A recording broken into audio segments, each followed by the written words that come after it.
All right, what's going on, people? This is the Cornerstone Podcast. Subscribe, like, comment, and share the content. You can follow us on YouTube, Stitcher, Spotify, Google Podcasts, and iTunes. We back for another one. We got the Doc. We got the Chief. Chief Woodhead, how you doing, man? Well, damn. Yeah, man. It's been a minute since our last video, and you was kind of passionate about talking about marriage and the military. So, what about that topic? They kind of want you to kind of like shed a light to it. What was it about it that you wanted to kind of like tell people about, keep people informed? What was it about it? Okay, so this is a subject that your recruiter is not going to have with you, and a lot of parents aren't going to have with their children before they join the military. And it's what do you do after you get in there? Mm-hmm. And I have a lot of friends um, who got married during their first 4 years in the military. They found somebody they thought was, the perfect person for them, even though, between the age of 18 and 22, which is about the average age of someone going into the military, they're very immature. But they also need to realize some other things. You Mm-hmm. know, your first 4 years in the military is like going to college. Yeah. You know, Yeah. this is kind of like your stepping stone for those who decide they want to join. So for those of you that want to join, know that once you sign up and you give that oath, you are now worldwide assignable. Mm-hmm. You can be sent anywhere. Yeah. And a lot of people think, oh, well, I joined the military, I go to Virginia Beach or San Diego. Everybody don't get to go to the nice places. Yeah. Sometimes you stuck in the middle of a cornfield in Iowa somewhere at a reserve center, Mm-hmm. or you just happen to get orders to France or Germany or Israel or wherever in the world. I'm not going to say Iraq and Afghanistan because those aren't really assignments right now, Right. even though they can be again. But for those young men and women who join the military, your first 4 years are the most important 4 years of your new life away from your parents and your family. Yeah. The first 4 years is more of a filling out type of time frame Right, because some exactly. people join for the purposes of college benefits. As far as just what I did, because Right, I knew prior to even sign on the dotted line that I knew that I could get the GI Bill. I knew that the state of Illinois, they would pay for my college tuition. So I just want to do 4 years and get out. I mean, it was tempting to reenlist because I picked up sergeant literally within like 3.5 years of right. my first enlistment. So it was enticing to reenlist because I could have had MSG duty. I could have get sent anywhere in the In the world. world. Right. Yeah. Look, So that's what I'm talking about. That worldwide assignability. right. And the reason why you know, I'm telling men and women now to not get married while you're in the military, but especially your first 4 years, is because, like you said, you don't know where you're gonna end up. So, I was a hospital corpsman for almost 30 years. Mm-hmm. And when I was in corpsman school at Great Lakes, it used to be a kind of a running joke because on Friday we would go to what they call corpsman school weddings or corps school weddings at the chapel at the Naval Hospital at Great Lakes, which is no longer there. They knocked the building down, but people would meet each other. They've been knowing each other for about a month. They hanging out. They got a little bit of money, not a whole lot of money, not enough to take care of themselves and a baby, but enough to live in the barracks and eat pizza and do whatever. And then they Mhm. run on down to the chapel and get married. Yeah. You know Yeah, what? Based off the eyeball test when I was in, as far as the enlisted, it was a lot of divorces. I can understand why, because like for those men who were deploying, the wives would stay back in garrison. Garrison means back in the homeland, back in the right, states. So right. while these guys are on deployment, for the most part, if the wives didn't have any kids, they literally had nothing to do. They were very idle. So you would see some of these wives at the base nightclubs Friday, Saturday nights, Yep, sometimes Thursday nights. I believe Thursday night was top 40 night or something, but each night had a different thing. right. So these ladies, they want to be on the scene because they're extremely bored. And it was easy to find babysitters because like the wives, they were like form cliques. They can babysit each other's kids or whatever. But Man, yeah, hey, look, look, check this out. They used to run in packs, and then one would stay home and take care of all the kids while the rest of them ran in packs and used to go hit the clubs. it was just a rotation, right? It was a rotation, and the funny thing is, who was they messing with? I mean, I They mean, was messing. Look, they was messing with Jody. Jody, yeah. They was messing with Jody. Hey, for those like there's this running like joke as far as in the military, like in boot camp, if you had girlfriends back at home while in boot camp, like the drill instructors would like make fun of you, like, hey, Jody's back at home banging your girl. I mean, Yep. it was just a common thing that they just kind of mess with you all the time about. Hey, and you know what? The funny thing is, as a fresh fish in the military, you thought all those were just lies, and then you saw it for yourself. Man, you hear stories all the time, man. It is crazy. But But they're true stories, though. yeah. For They the all most true part, they stories. they are true for the most part. As far as in my experience though, as far as just based off the eyeball test, enlisted, they were more likely to get divorced because I mean these are two young people that like got married and there was probably their first love, their high school sweetheart. They go to some remote base in which the wife, she first time out of her small town. Right. If you get married, they give you base housing. There's still housing is available, and basically, okay, the husband is out working, and then once he gets home, then they just pretty much kind of like do their thing. But like after a while, if the wife really don't have anything going for her, because most of these wives wasn't really going to school like that. I mean, they were just sitting at home, just being housewives, which is fine. But at that young age, Well, no, they no, no. they're being Wait, they wait, were being housewives, and many of, not all of them, but many yeah. of them were being Jody's girlfriend while you was out doing when you were men were out working. Oh, right. And Yeah, they were being Jody's girlfriend.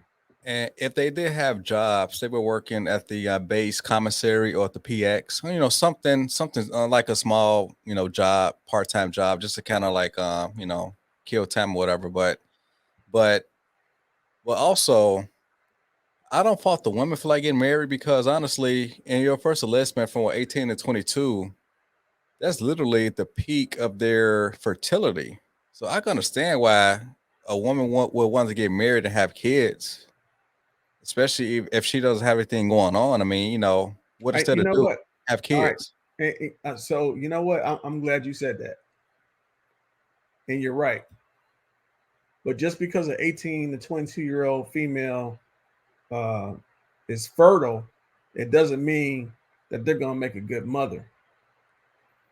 I Especially with understand this. I look, understand look, this, but back in the old days, that's what our grandmothers did. Our great grandmothers. I mean, they were just at home having babies. I mean, it wasn't totally out of bounds for them to do that. I mean, I get it, but from a man's standpoint, if you're your first enlistment, yes, do not get married, do not have kids because those first 4 years are just a filling out period because you really don't know if you want to make the military a career, Right. or you just using those first 4 years as a stepping stone and then end up getting out into the civilian world and parlaying your military experience to some type of civilian job. Right. So it all depends on what the man would, want to do as far as like after those 4 years. Right. And in your second enlistment, then I would say, more likely get married because you could kind of write your own ticket after you get that first enlistment out the way. Okay. Right. So a couple things about that. Most of the guys I know that got married in their first enlistment, almost every single one of them got a divorce. And what were the common reasons why? Not taking their time to get to know a person. They just grew apart. No, they all right. So let me put it this way: you got two people and they meet each other, and they're attracted to each other. Mm-hmm. But the first thing is, of course, physical, and then the next thing is going to be hopefully things that you have in common, maybe. But if you fall in love and get someone pregnant within the first 6 months of that exploratory phase, Mm-hmm. a lot of us, men and women, because I'm not just talking about men, they get confused about. You know what? To me, that's kind of like the fake honeymoon phase. So, like, the love at first sight is like the marriage, and then if they really are love, like if they really are crazy about each other, it's Mm-hmm. almost like a wedding. And then now you're in the honeymoon phase, but you don't know this person that you committed yourself to, and then you realize you don't really like them. Also, a common reason why like two enlisted service members will like get married at like a very young career is just to get out the barracks so that way they could get into base housing. Look, you know Right. what? I'm glad you said that too, because people have told me throughout my life that it's cheaper to keep her, or it's cheap, or you can make a little bit more money, or you get the BAH with dependents. It ain't that much more money. It's Now, a couple depending on hundred extra. Look, it's a couple extra $100 that barely pays for food, let alone going to help pay for your rent or anything else. And matter now, of fact, now a if you matter of fact, hold on. A matter of fact, this is the reason why I'm also saying this. My oldest son, I was so poor and had only been in the Navy for less than 2 years when I had him. I had to go get food stamps in WIC as a sailor. where were you stationed at?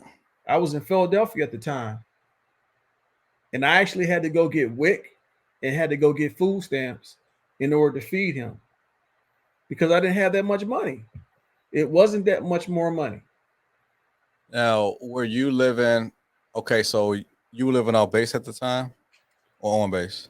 Well, I was staying in the barracks, but then I made the mistake of moving out into a woman's domain, which a man should never do. Now, But was base housing available though? no, not at Philly.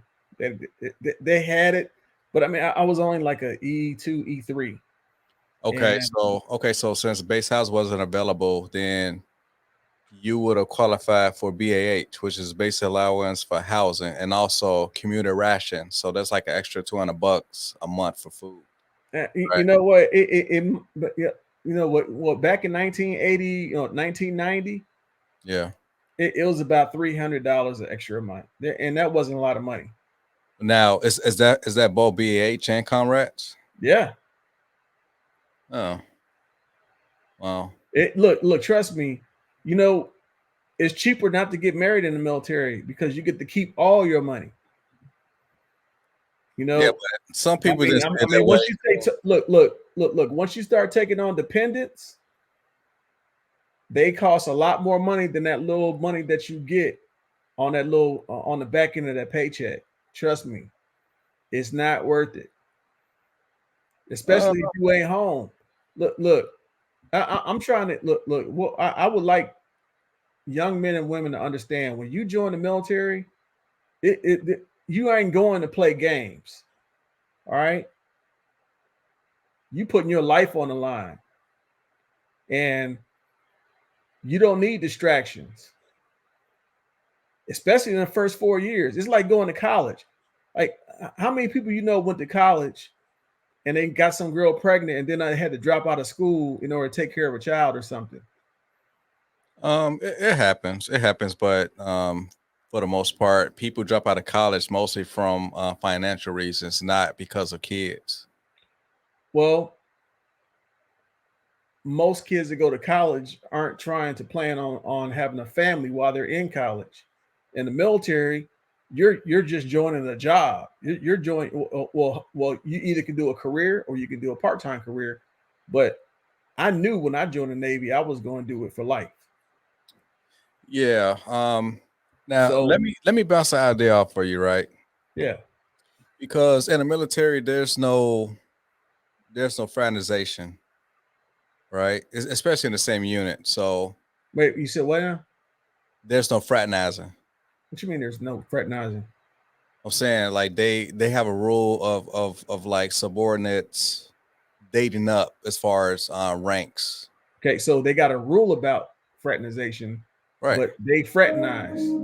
Right. I mean, right, people do it behind the scenes, but as far as on the books, it's illegal to fraternize. But as far as for the purposes of like getting married and starting a family, and you don't want men to get married in their first 4 years, which is understandable. But and also from a woman's side, I will understand why she would want to get married and have kids because that's the peak of her fertility.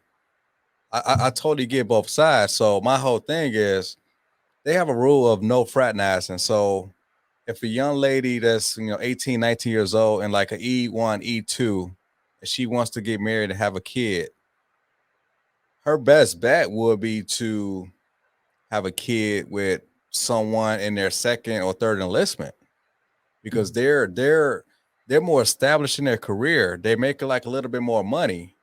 They're more mature, Okay, but that's kind of so frowned upon. right, but that kind of sounds like 18 and 22-year-old woman is going to join the military so she can learn how to start a family instead of serve the country like they're supposed to.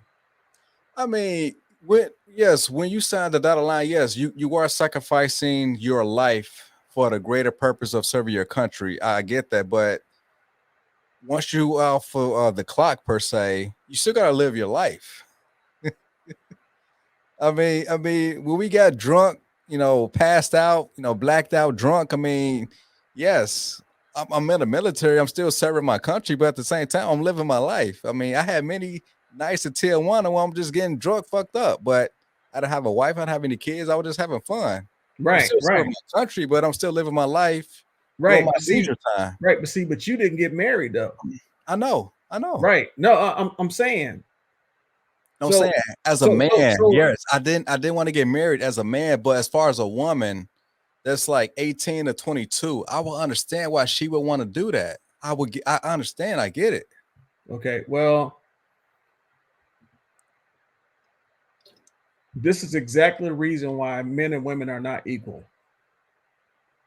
Yeah, Because in the military, if you're married and you get pregnant, your status is changed from deployable to non-deployable. that's right. That's common sense. Of course, she shouldn't be deployable. So our women are joining the military, and some of them get pregnant to avoid deployments. Oh yeah, yeah. Some do Right, that. Yeah, right. right, right. But guess who still got to go? The The man, man. right, You know, right, stopping you. You know, you can't say, "Oh, sir, oh, CO, my wife's pregnant. I can't go," even though I've heard it. right. Even though I've heard it. I mean, we I've we heard it are come out. Look, I've heard it come out of men's mouth. Sir. I can't leave my pregnant wife. Oh I no, know guys that's that got out the look. I know. Matter of fact, I'm guilty as charged. Not a military woman, not a military woman, but I got out the military for a woman and a child. yeah, yeah. Yeah, I Now, interrupted my career for a woman and a child. I mean, but you had free will. You had your choices, right? Look, all I'm saying is eventually I had to go back to my career All right, because that's what I wanted for my life. all right, all right. So all I'm saying is men and women today, especially today, with all the other things that you have to worry about versus getting married in the military, you got to worry about yourself. This is about you for your first 4 years is to grow up a little bit more, save your money, get an education, have sex, protected sex, don't have any babies. Your first enlistment, you're going to get pregnant, or you're going to get someone pregnant your first enlistment. From a man's standpoint, he shouldn't do that. But I understand why women do it because it's like a lot of um incentives. Because military is pro family. At the end of the day, I mean, it is a very patriarchal organization. Yes, it's a double standard. Men got to Wait, wait, fight in wait, the wait, front. wait, wait. You said they're family oriented. Yeah, yeah. Of course, military is family oriented. Of course, they are. Well, you don't get to take your family to war. Of course, of course. Look, But look, look. as far as the Look, benefits that they offer for military families, they are very pro family. All right, so we had some technical difficulties in the last stream, so we're kind of filming this portion on like a separate day. I believe that we recorded Thursday night. So now this is pretty much in the middle of Monday. So just to kind of finish up the conversation, where I last left off at was I talked about how the military is pro family.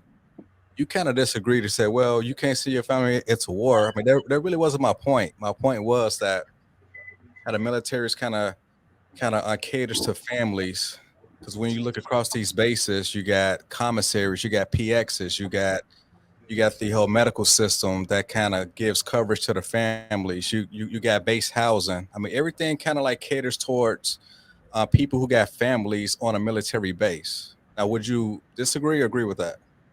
man, I don't disagree about that, but the some of the conditions for housing and is pretty bad. It depends on where you are and what your rank is, um, which kind of goes to my point about that first year, your first 4 years in the military. This is for all young men and women out there who are thinking about joining.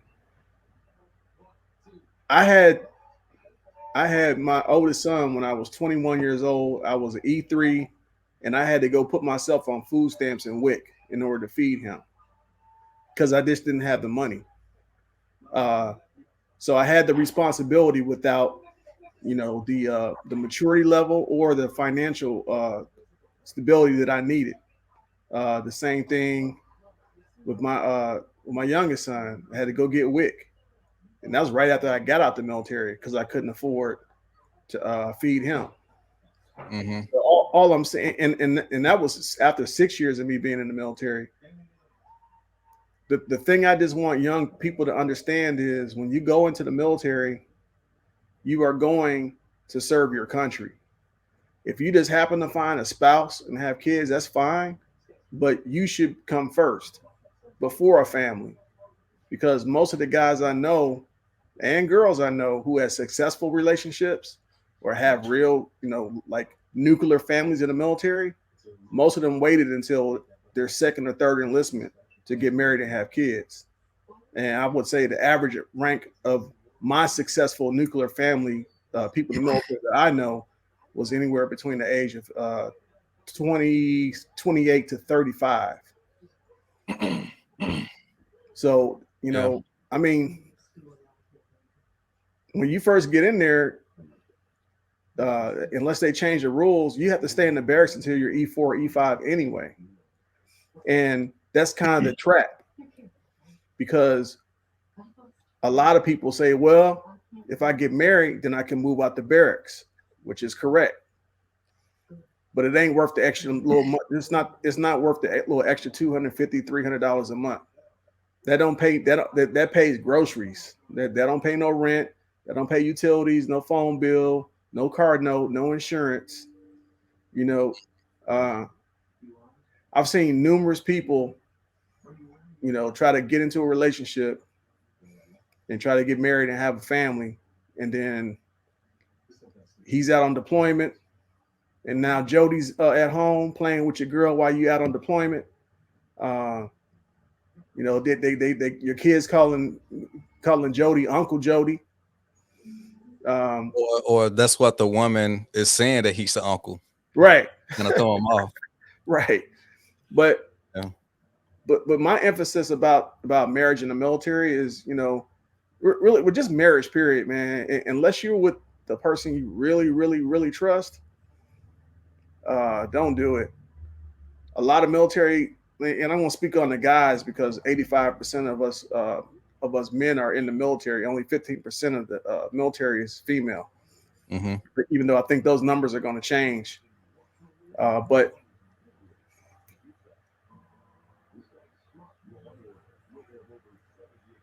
it's just I've seen another thing I've seen is, like us being from Chicago, you get stationed in Cali, Philly, Norfolk, Florida, wherever, but you're away from home. And now you got a lot of women who hang around these bases looking for a husband because a lot of them just want someone to take care of them. So, like, Yeah. Go ahead. Yeah, I mean, like military men for the most part are at their peak physical condition.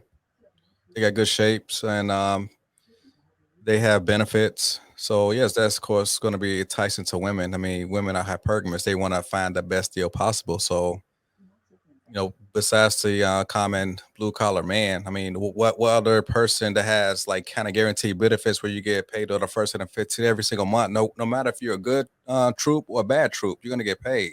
That's true.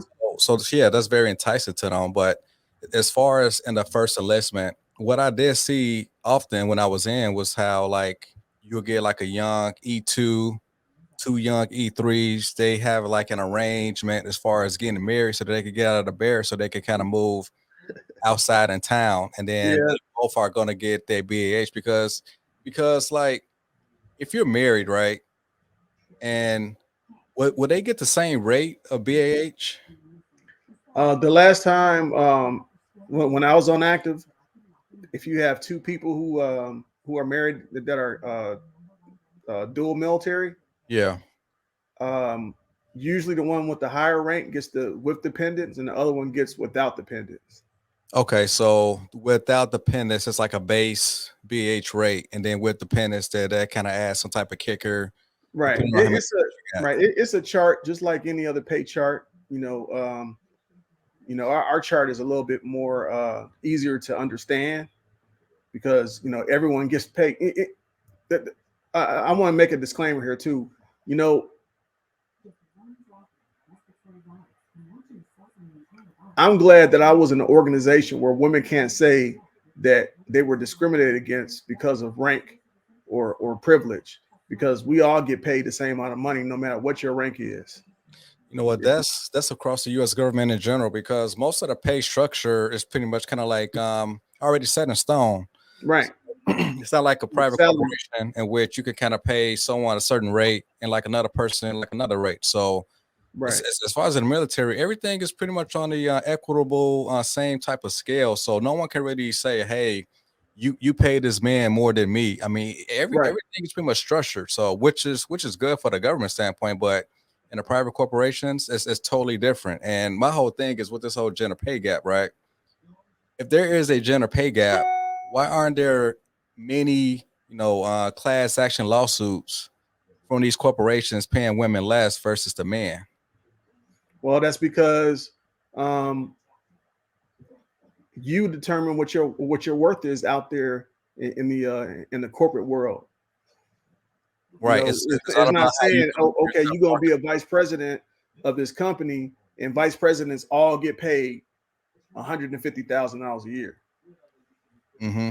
You know, you could be a CEO of a company and make 97,000 or make 300,000, but you can't discriminate.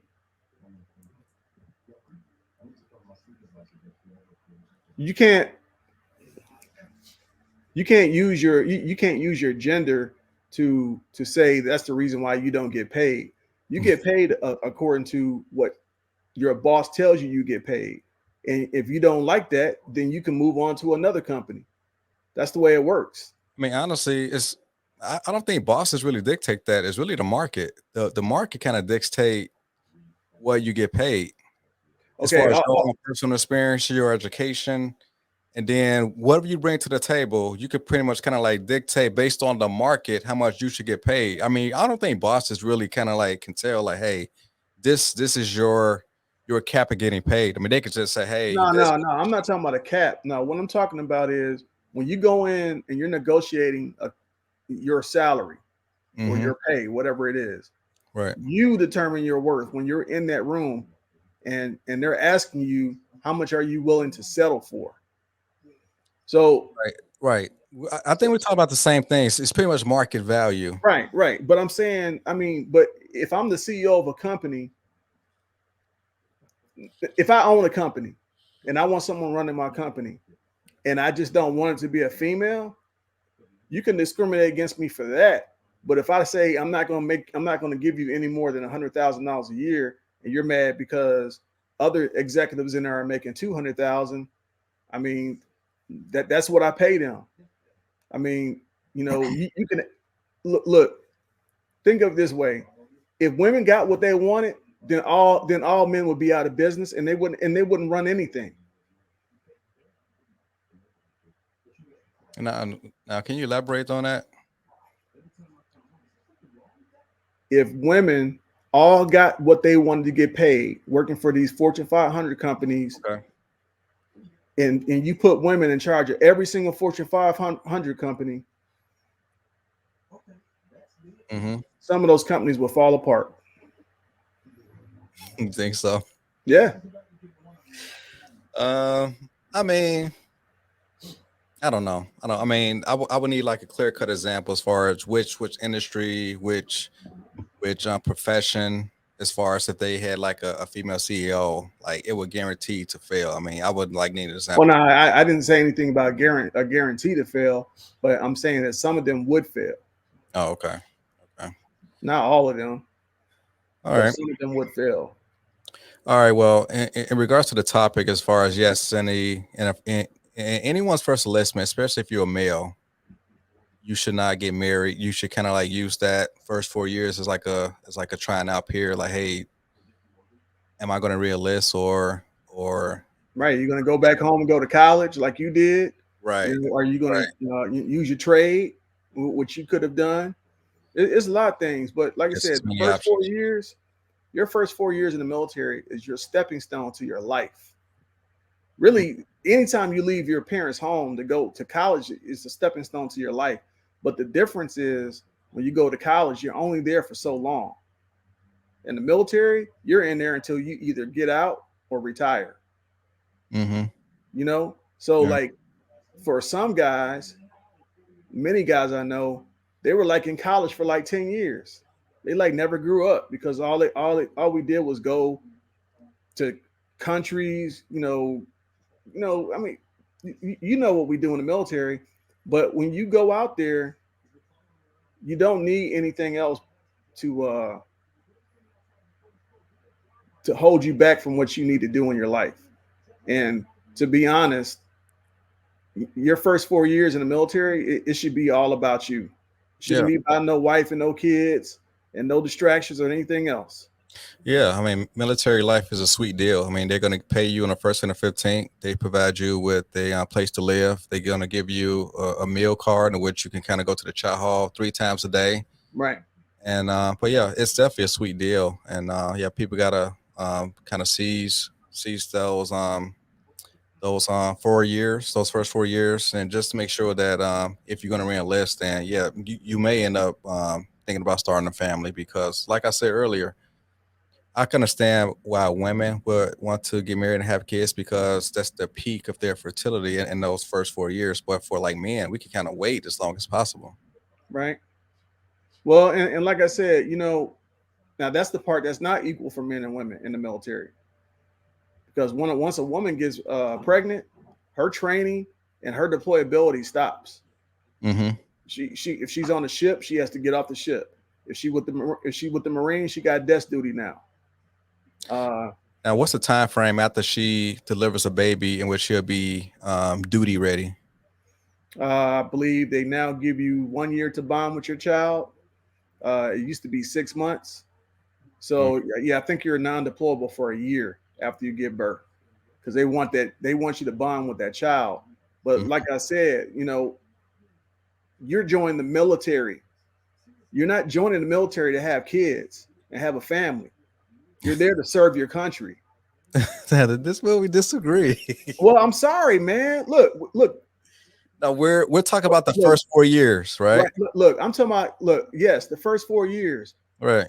No woman should be having a baby the first 4 years in the military. You joined the military. You didn't look. Too many people are acting like the military is just another damn job. It's not. I mean, all jobs ain't created equal. So Well, yeah. Well, our job got the UCMJ. How many jobs out there got that? You know? outside of the military, I mean, you got basic laws. I mean, people got to follow basic law, just like we got to follow UCMJ in the military. Okay. It's those different. It makes no difference. I mean, what are you Okay. talking about? Well, you tell that to all the boys that are on the ship, and then right before deployment, like 2 or 3 weeks before deployment, you got 3 or 4 women that get pregnant, and now they got to kick them off the ship. And you can't replace them with men because of the birthing requirements, because you got male and female birthing requirements on a Navy ship. So you have to replace them with females. So then you get a couple more females, and then 2 more of those get pregnant.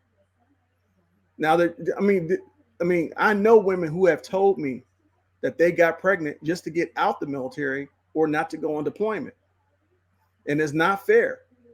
It's not fair to the guys that still have to pack their bag and go. So, what is the military doing to alleviate that problem? From They're like, not doing nothing about it. I mean, it's nothing they can do. I mean, Yes, it it's a is. woman's right to get pregnant and have kids. No, there was a time, and it's only because the military is getting so soft and so um, easy to not offend people. See, I don't Mhm. care about offending people as long as it's the truth. You got to understand here. I was in charge of deploying thousands of sailors and Marines to Iraq and Afghanistan and other places around the world. Mhm. And you do all that work to get somebody to where they need to go and complete a mission, and you got someone there waiting to be relieved. And then what happens? I got to make that phone call. Oh, she's pregnant. She can't go now. I mean, shit happens. Okay. It happens. When you're volunteering to go on deployment and then you get pregnant a week or two before you're supposed to leave, that's a problem for the military, because now we got to replace that person with someone else. I mean, And now we got 2 weeks to do it. do women really volunteer to deploy, Yeah, all the time. or are they voluntold? No, in the Navy, unless you're active duty on a ship or on a station or something, most of them are not just being told you have to go to Iraq, or well, used to say you had to go to Iraq.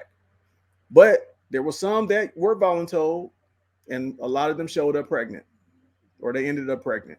Mm-hmm. I had quite a few that were overseas in Iraq that got pregnant while they were there at the war. Oh wow. I mean, I'm telling you, it's not fair, man. right. Yeah, of course it's not fair. Men should be overseas fighting the war, and women should be back at garrison where sea duty or land duty is great at garrison. I mean, but who wants to go overseas and like fight a war if you're a woman? Okay, well, Now, so now that you I join the military, and understand. that's where I'm. Look, that's where I'm coming from. This. So why did you join the military? Yeah, but everybody can't be a grunt. Everybody can't be at the front lines. Some people gotta take up MOSs that are like support MOSs for like the hey, I'm sorry, for the higher ups like the generals and the supply and admin and intel. Okay, all right. So let I mean, me ask it's you a question. so many different jobs. I mean, you don't have to be a grunt to be in the military.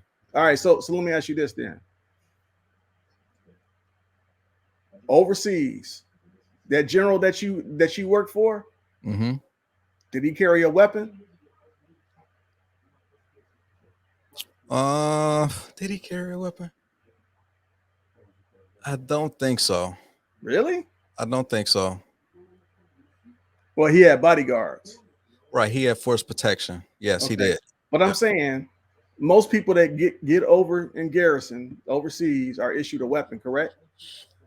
Yep. I don't care if you a cook. Matter of fact, let's just look at the Marine Corps. And I spent about half of my career in the Navy with the Marines. Mm-hmm. Every Marine is a rifleman. Yes. Everyone. We all They issue don't, weapons. they don't say you a female, or you're going to go hide behind the berm and we'll start shooting the enemy. No, you pick your weapon up and start shooting too. Yeah. It's equal opportunity in wartime, except like I said, when females can get pregnant, they get to go home. Yeah, but a pregnant woman on a battlefield is a liability. So you do understand that she has to leave from that environment. But you still got to replace her. Right. So yeah. So now we're waiting for someone else that could take months to replace that person. It's people there that can replace them because like everyone who's overseas are not at the front lines, No, right? I'm not saying they are, but some look some and I mean the guys that are getting girls pregnant over there, I mean they're just as guilty too. And I mean I know that people can't help themselves, but they just don't understand the burden that it puts on other people and all the administrative requirements and orders being cut and people being medically screened. It takes a lot to send somebody overseas. It ain't just like, hey, you going tomorrow. Now, Sometimes you got to go do training. You now, got to have security clearance. I mean, it's a whole lot of stuff. right. But as an elder chief, you understand the whole macro infrastructure or like what it takes to replace someone who was pregnant. But did you know all this information during your first enlistment? Of course I did, and that's why we're talking about it now. Okay, okay.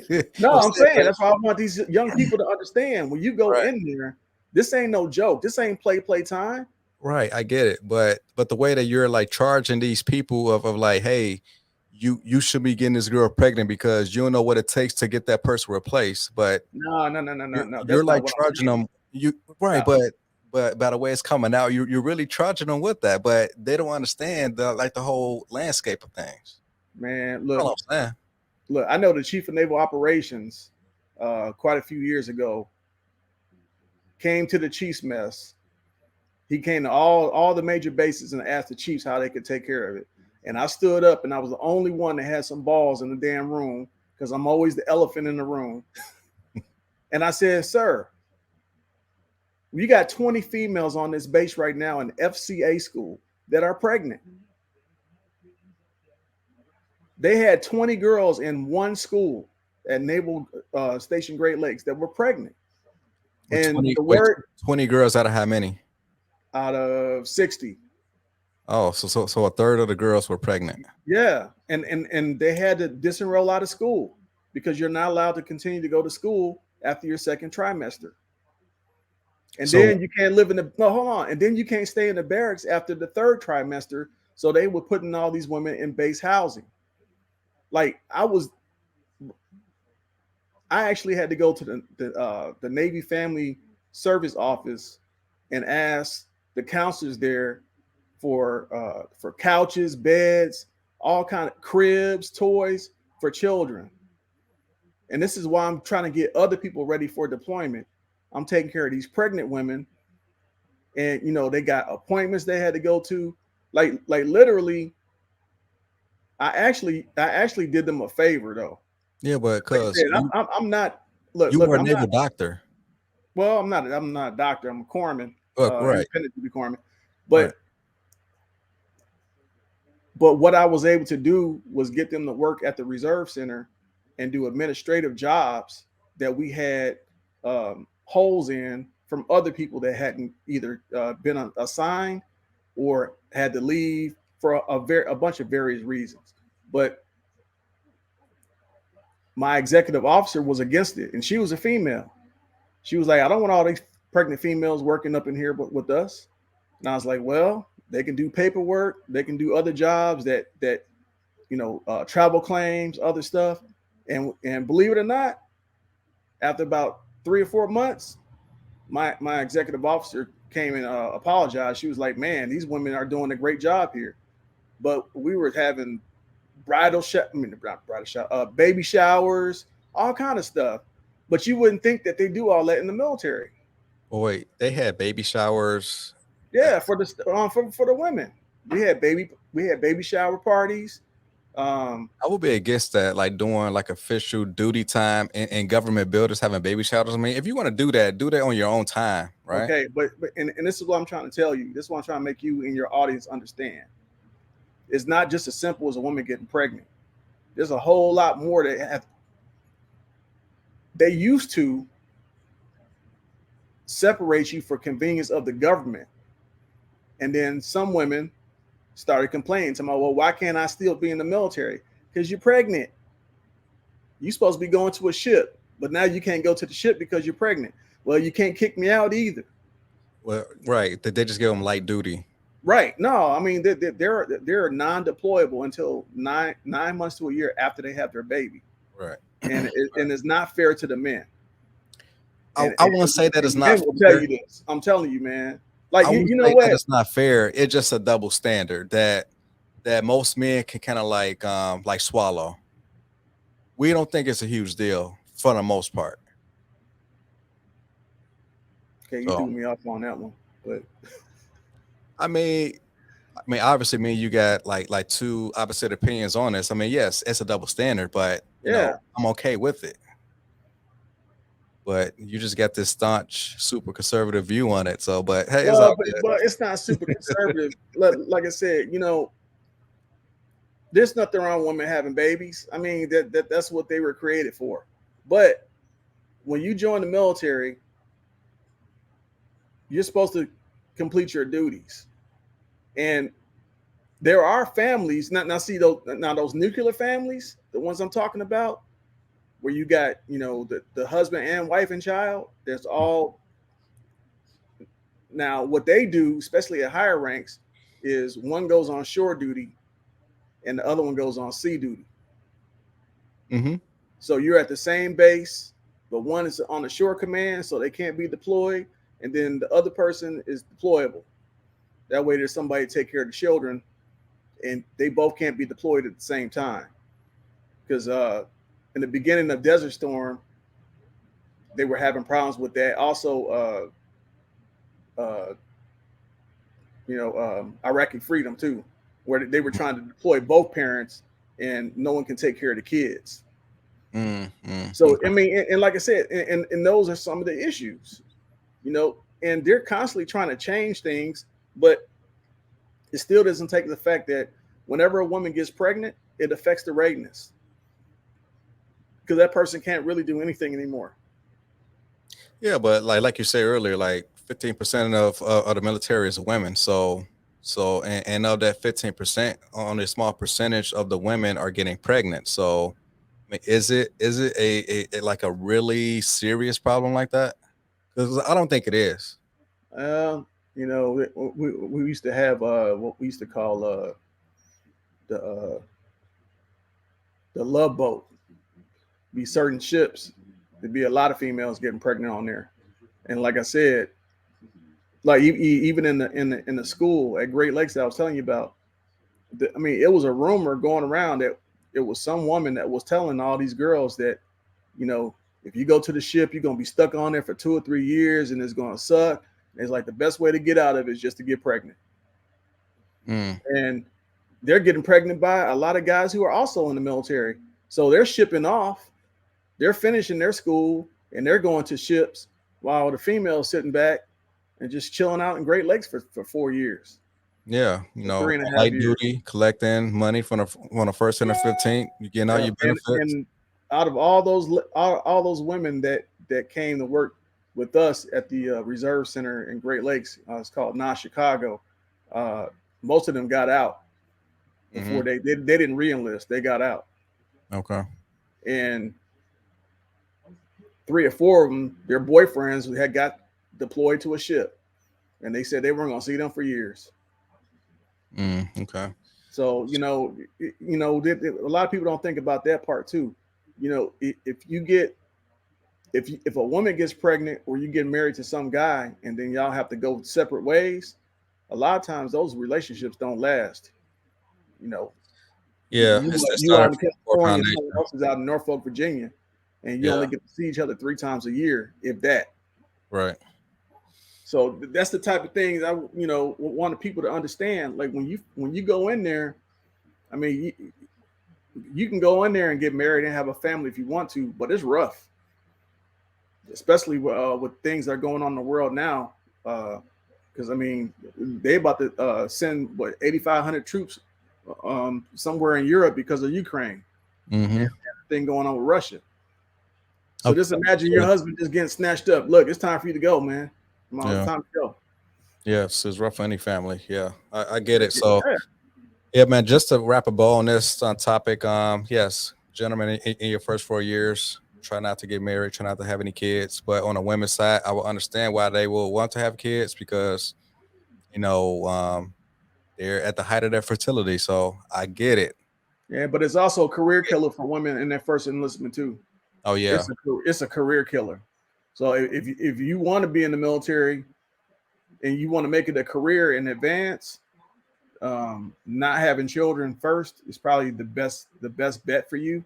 But if she's married, though, if she's married and had a kid, then it'll make life a lot easier. But if you're just a single mother and have kids in your first enlistment, then yes, it's going to be pretty rough. But in a perfect world, we would rather that she gets married and have that kid in wedlock. So, but Right? that's just the best advice I could give them, man.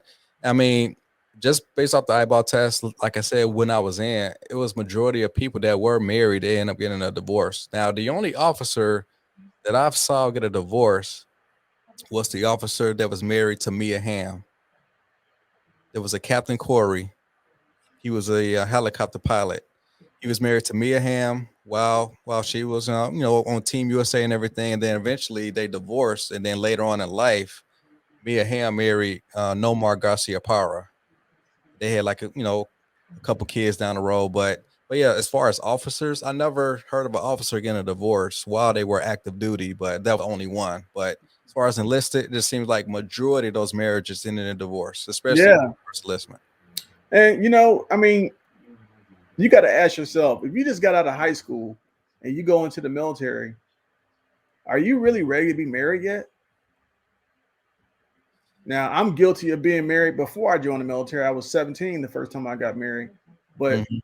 that Yeah, was on some Islamic, uh, you know, some Islamic stuff.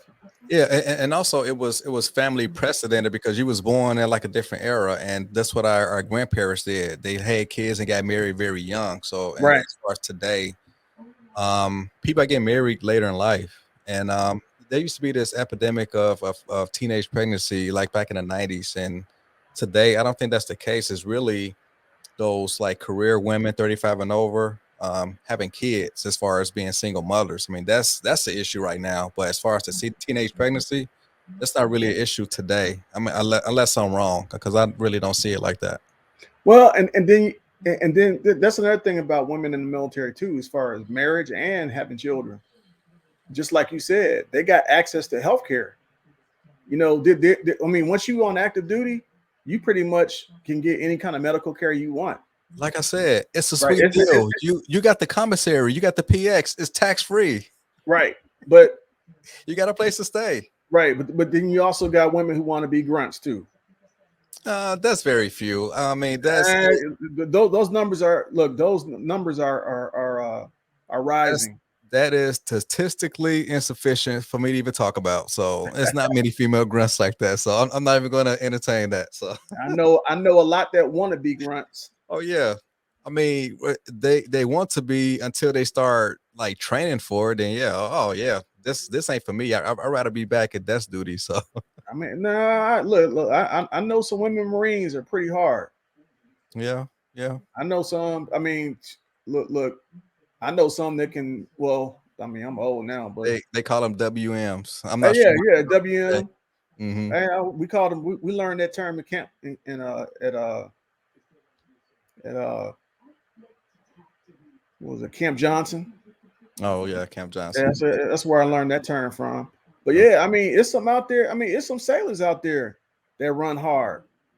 You know, they want to hang with the guys. I mean, I say more power to them. The only thing is, I Maybe just don't. maybe you got some pretty women though. Like if I was to advise any young man who wants to join the military, if they want access to the prettiest girls, go to the Navy or go to the Air Force. So that's all I can say. I mean, they've always said that, but Yeah. then, you also got to look at. I don't know, man. It's like I've seen some pretty decent looking WMs too. I mean, hey, I am not saying that there's no pretty WMs. I'm just saying if you want access to like a high pool of pretty women, I'm just saying Navy and Air Force. So Yeah, well, I'd be trying to look at the IQ. I mean, yeah. I'm just saying, but Okay. then again, I know your I wife mean, is just sitting there with you, so but it's all good. It's all good. yeah, I mean, I've been training in behavioral health, Yeah. yeah, I know some WMs. I wouldn't even want to try to get into any type of altercation with. Mm, yeah. Okay. Hey man. Hey, thanks for finishing up this video, man. And go ahead and cook it up and and put it out there. And any last words before I head on out? Um, Man, I just all you young women and men out there that want to join the military, uh, take care of yourself first. If you don't take care of you and try to get your education and try to elevate yourself, getting married and having children at a young age with very little training or education or self confidence will pull you down. Yeah. I mean, That's what. what if you're married or a civilian, having kids early? It will kind of derail your life, Yeah, and it all your does. resources got to be poured into that kid. So, but yeah, um, in a perfect world, unless you're married in a stable foundation, stable nuclear family, have kids after you're married, and that's like the best possible outcome Yeah. for both the Hey, husband. hey, hey, hey, one more thing I did notice though, um, people I know that are married in the military that married young, most of them married their high school sweetheart, and it Hmm. was somebody they knew for 3 or 4 years. Like I know, matter of fact, I got a Marine Sergeant Major friend of mine, Andre Askew. He went to High Park with me. He's a recon. He's a recon Marine, Hmm. but he dated his wife the whole time he was in high school, and they're still together. But they knew each other. Hmm. A lot of these service members are going to places they've never been before, and they're meeting new people, and they don't know anything about them. And Yeah. I mean, I made that mistake of connecting with people from other cities and didn't really know anything about the city, didn't know anything about them, their family, how things were, how things go. And then when it's time for you to leave, a lot of those people don't leave with you. Like they want you to stay. Hmm. So like if you can't stay, then all of a sudden you're the bad guy because you left us. That if you get orders, you got to go. So if so this is more towards the guys. If you got a nice little pretty girl you like, she's all cool, y'all in love, whatever. Ask them, look, when I leave, are you going with me? If they're not going, if they said they ain't going, then why waste your time with them? Because you're gonna have to leave. Yeah, that's why I believe, as far as enlisted, that's why there's a high divorce rate because when it comes to deployments, it puts a friction into the marriage, and that's why, in most cases, they break up. But on the officer side, these couples kind of know of the military politics, and they expect to like the deploy or have TAD duty for like a few months here and there. So that's why they're able to kind of like absorb that type of lifestyle interruptions from time to time. But Well, yeah, but that's just my theory on it. I mean, officers, wives, they understand the overall mission, while enlisted, they kind of like don't have that macro understanding of how like the military really kind of owns you, and you pretty much kind of like can't do anything about it because you're on order. So that's why Right. it's always some Well, friction. So and then there's also there's also leadership from like the commanding officer's wife who's expected to to bring the officers' wives together oh yeah, and yeah, they be having right, these wives groups. Yeah, right. They have that sounds wives, good. like the officers' wives clubs where they come to each other's house and you know talk and talk about issues and oh man, my husband's he's on his second tour to Iraq and you know the officer wives definitely have way more support.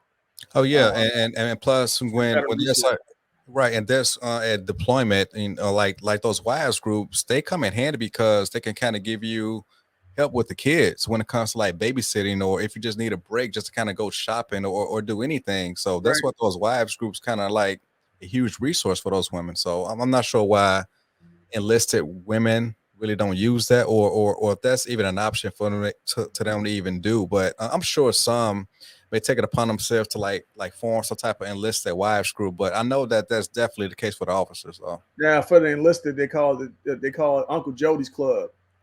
It's a Yeah, lot of Jodys ending up in them base housings, man. yeah, I yeah. done seen it. Look, matter of fact, um, when I was on the USS Austin in 1992, we pulled out to go to Morehead City to pick the Marines up and get ready to go to the Mediterranean. Hmm. Well, our ship broke down, so we had to pull back in port about 5 hours later, and it was about midnight. And man, Jody had already moved in some guys' houses. Matter of fact, one guy killed his wife because she had her boyfriend and they were actually in the act of having sex. He walked in on them. Mm. He got acquitted too because in Virginia, which is a Commonwealth state, he pleaded temporary insanity, and he was back on the ship 2 months later. But Mm. yeah, I mean, yeah, when the ship pulls out, a lot of the enlisted girls, yeah, they'd be out there in the clubs and kicking it, and they like Jody. Mm.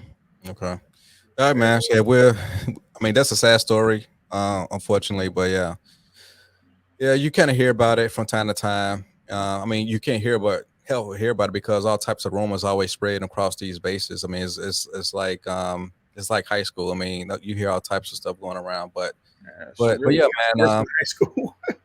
Huh? I said it's worse than high school, Oh man. yeah, yeah. Should I, man? Hey, glad to see you again, man. And got to do this again real soon.